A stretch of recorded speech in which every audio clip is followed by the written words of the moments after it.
गरीब माँ और 5 बेटियों का गाजर घर। बाबूजी, रोटी बना दी है, खा लीजिएगा, मैं खेत पर जा रही हूँ। तभी खटिये पर से बूढ़ा रामा खांसते हुए बोला, अरे बहू, ये ले, मेरी शॉल लेती जा, बाहर बड़ी ठंड पड़ रही है। नहीं बाबूजी, इसकी जरूरत आपको ज्यादा है, क्योंकि घर में ओढ़ने को एक भी कंबल नहीं। माँ, आज हम तीनों भी आपके साथ चलेंगे खेत पर बच्चों, तुम्हारे पास स्वेटर भी नहीं, सर्दी लग जाएगी। माँ, जल्दी तो आपको, गुलिया दीदी और तानी दीदी को भी लगेगी। अगर हम जब एक साथ मिलकर खेत पर काम करेंगे तो ज्यादा पैसे आएंगे और फिर हम कंबल खरीद लेंगे। मेरा राजा बेटा कितना समझदार हो गया है, माँ के दुख को समझने लगा है। सरिता अपने बच्चों के साथ खेत पर आती है, जो कि जंगल के पास पड़ता था। बच्चों, हमें आज के आज खेत जोतकर गाजर की फसल बोनी है। सरिता की चारों बिटिया और राजा भी कड़ी मेहनत से बंजर खेत को जोतते हैं और फिर सब मिलकर खेती करते हैं। दिन बीतते हैं। एक रोज जब सरिता घर आती है तो वो अपने पति को घर में जुआ खेलते देखती है। अरे बिरजू, भूख लगी है। ये ले, दारू 2 घूंट मार ले। अरे खाली दारू, इसके साथ कुछ चखना मिल जाता तो मजा आ जाता। अरे देख बिरजू, तेरी लुगाई आ गई। बिरजू को घर में जुआ खेलते देखकर सरिता बौखला कर बोली, अजी, तुमको शर्म नहीं आती? घर में जुआ खेलते और दारूबाजी करते। तो फिर बोली, अरे जानती नहीं, पति परमेश्वर होता है और पत्नी की जगह पति के पैरों में होती है। चल जल्दी से मेरे लिए अंडा ऑमलेट बना और गरम रोटी भी। तुम्हें अब मुफ्त का खिलाने को राशन नहीं मेरे पास। 6 बच्चे हो गए हैं, जानती भी हो इन सब का पेट कितनी मुश्किल से पाल रही हूँ मैं। तुम्हें तो जिम्मेदारी से मतलब ही नहीं। घर में बूढ़ा बीमार पिता है, तुम तो कमाने गए थे ना, फिर क्या हुआ? आते ही पैसे मांगने लगी। पति ने खाया पिया कि नहीं, ये तेरा बाप पूछेगा। नशे में तो बिरजू सरिता से अकड़ते हुए अपनी चमड़े की चप्पल निकालकर उसे बहुत पीटता है। ये ले, और लड़ाई जुबान। मैं कमाता नहीं तो क्या इस घर में मेरी इज्जत नहीं होगी? ये ले। बचाओ, ओह बचाओ, माँ को मत मारो पिताजी।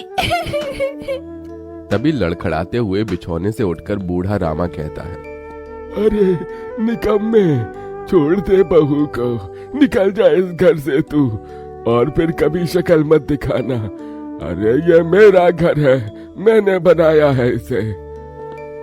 बिरजू चला जाता है। तभी रामा रोते हुए बोलता है, अरे जाने कैसे उड़ाऊं बेटे को जन्म दे दिया है मैंने। मेरे हाथों भारी गलती हो गई जो इसे तेरी शादी कराई।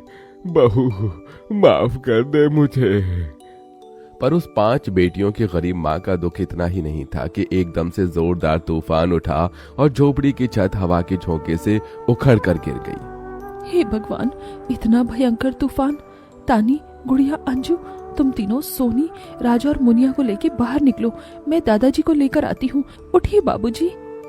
नहीं बहू, तू जा, मेरा समय आ गया है। तुझे उन 5 बच्चियों की सौगंध, तेरे बाद उन्हें देखने वाला कोई नहीं। जा बहू, जा। सरिता के बाहर निकलते ही पूरी झोपड़ी गिर जाती है। सरिता छाती पीट पीट कर रोने लगती है। बाबूजी। अरे कैसा निर्दयी है रे तू ऊपर वाले!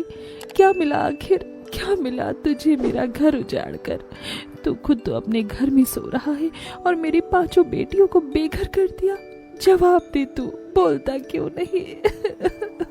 सरिता को टूट कर रोता देखकर उसकी 5 बेटी भी बिलख बिलख कर रोती है।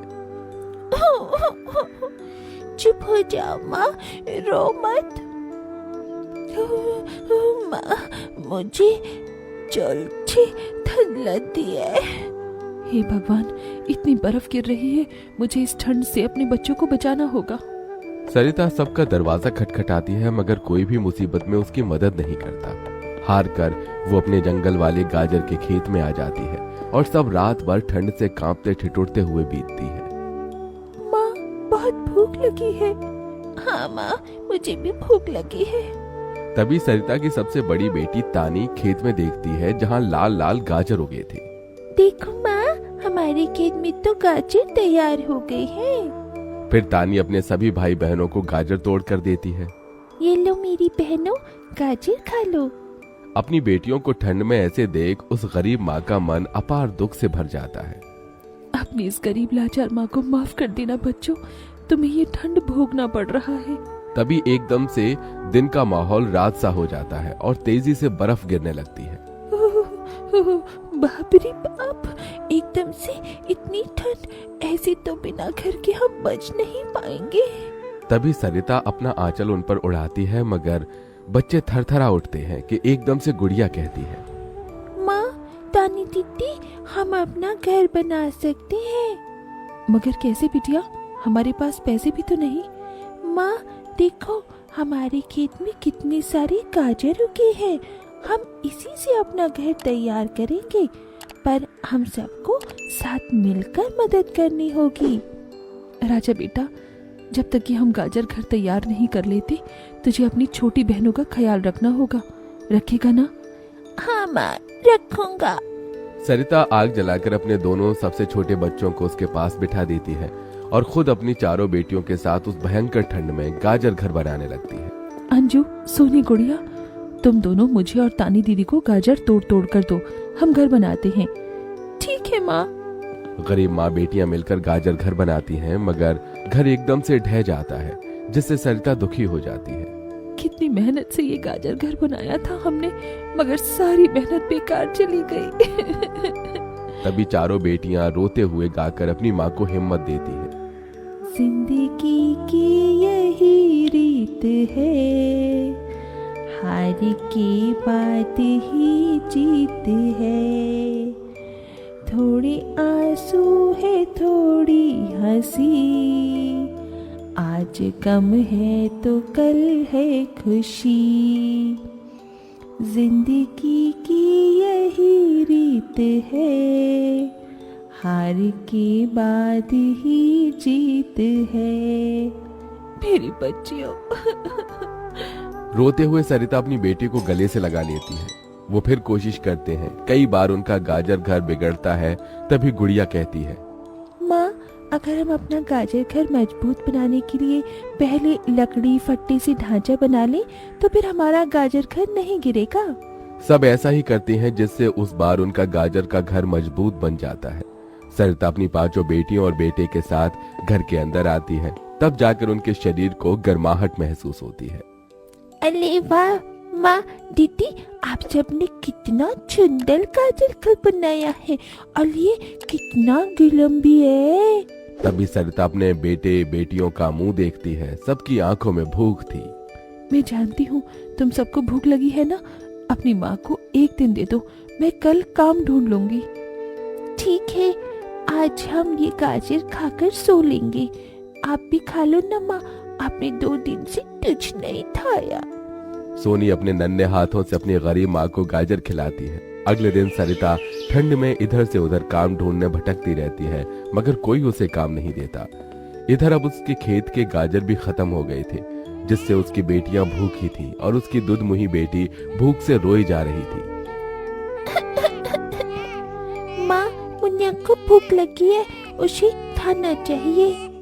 छोटे बच्चे खाना नहीं खाते राजा, इसे दूध पीना है। हे बसुरी बजैया, एक माँ की ममता की इतनी भी परीक्षा मत लो कि वो अपने बच्चे को दूध भी ना पिला सके। तभी सरिता को द्वार पर एक गाय के रंभाने की आवाज सुनाई दी। माँ, लगता है बाहर गाय आई है। सरिता अपनी बेटियों के साथ बाहर आकर देखती है तो गाय के थन से दूध की धारा बहे जा रही थी। इस गाय के थन में कितना दूध गिर रहा है। सरिता गाय का गर्म दूध अपनी बेटी को पिलाती है। तभी गाय उसके खेत में जाकर गोबर कर देती है, जिससे एकदम से जादू होता है और खेत लाल चमकदार गाजर से भर जाता है। माँ, ये तो कोई जादुई गाय लगती है। देखो, हमारे खेत में कितने गाजर हो गए। हाँ गुड़िया, मैं जादुई गाय हूँ। मुझे वरदान प्राप्त है, जिस भी बंजर खेत में मैं गोबर करूँगी वो फसल से भर जाएगी। मैं इससे पहले भी तुम्हारे खेत में आई थी। इसका मतलब गौ माता, आपकी वजह से उस वक्त भी मुझ गरीब के बंजर खेत में गाजर उगी थी। आपका कोटि कोटि धन्यवाद गौ माता। माँ, तुम काम ढूंढ रही थी ना, अब मैं ढूंढना। तुम तो कितना अच्छा गाजर का हलवा बनाती हो, और गाय के दूध से खोया, घी, दूध सब बनता है। तुम हलवा बनाकर बेचो। सरिता उस गाय के दूध से घी खोया तैयार कर लेती है और गाजर का हलवा बनाकर बेचने लगती है, जो कि लोगों को खाने में स्वादिष्ट लगता है। उसकी अच्छी कमाई होती है, जिससे उसकी आर्थिक स्थिति ठीक हो जाती है और वो गाय उसके गाजर घर के बाहर बंधी खेत के गाजर और घर दोनों की पहरेदारी दिया करती। अगर आपको ऐसी प्यारी सी सीख देने वाली कहानियाँ पसंद आती हैं तो वीडियो को लाइक जरूर करें, और हाँ, नीचे दिख रहे लाल बटन को दबाकर सब्सक्राइब कर दीजिए ताकि हमारी नई नैतिक कहानियाँ आप तक सबसे पहले पहुँचे। बेल आइकन भी दबा दें ताकि अगली कहानी मिस ना हो, क्योंकि हर कहानी में छुपी होती है एक कीमती सीख।